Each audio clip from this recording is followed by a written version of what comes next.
I was in a trailer park, and we lived in a trailer, and there was this empty lot next to me, and I had cement bricks, and I piled 2 on one side and 2 on the other, and I put 2 sheets of ply on each one, and I would jump over from one to the other, and I thought that was the coolest thing in the world.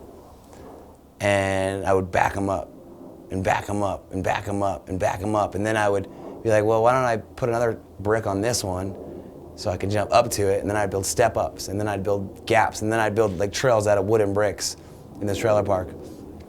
And that was BMX for me. That was BMX before BMX was BMX. Okay, my sister Rachel, she was my hot sister. So I'd go to school, and she was the popular one, I was the dorky one. And she had all these boys that were cool, because she was the hot girl in school, and they were all BMX racer kids with the expensive bikes and the dope stuff. So they were like, they put on this pedestal, you know, they were like the cool kids with the rich bikes that liked my hot sister. And I was like the dorky kid that had the crappy bike that just kind of wanted to fit in. But those kids really wasn't busting no moves. They really wasn't impressing nobody. And I was like this daredevil from the freaking Lion Country Safari.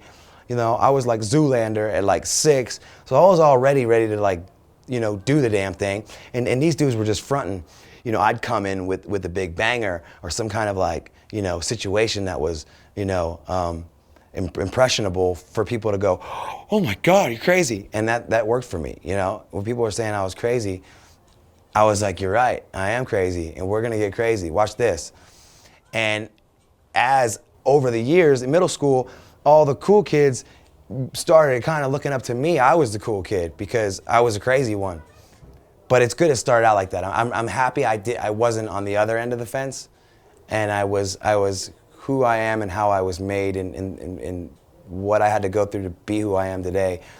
Now really is rich, you know.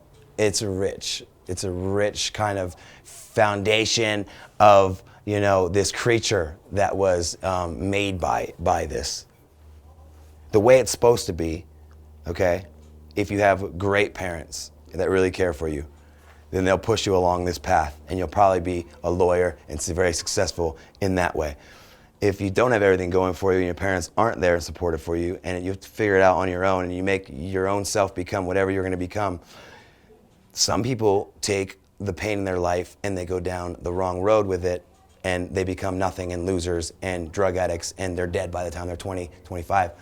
For someone like me in that same situation that could have been, I take that and I use it as fire to get an impression or to please a crowd or to get some kind of, you know, accomplishment done, self-accomplishment done to get over what burden was just about to wipe me off the face of the earth.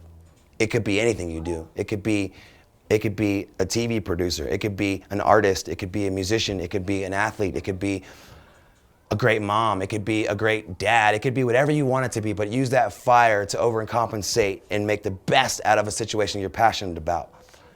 And I thought about it for about 3 seconds and came up with when I'm dead. So that's as real as it gets. When I'm dead, I'll stop riding bikes.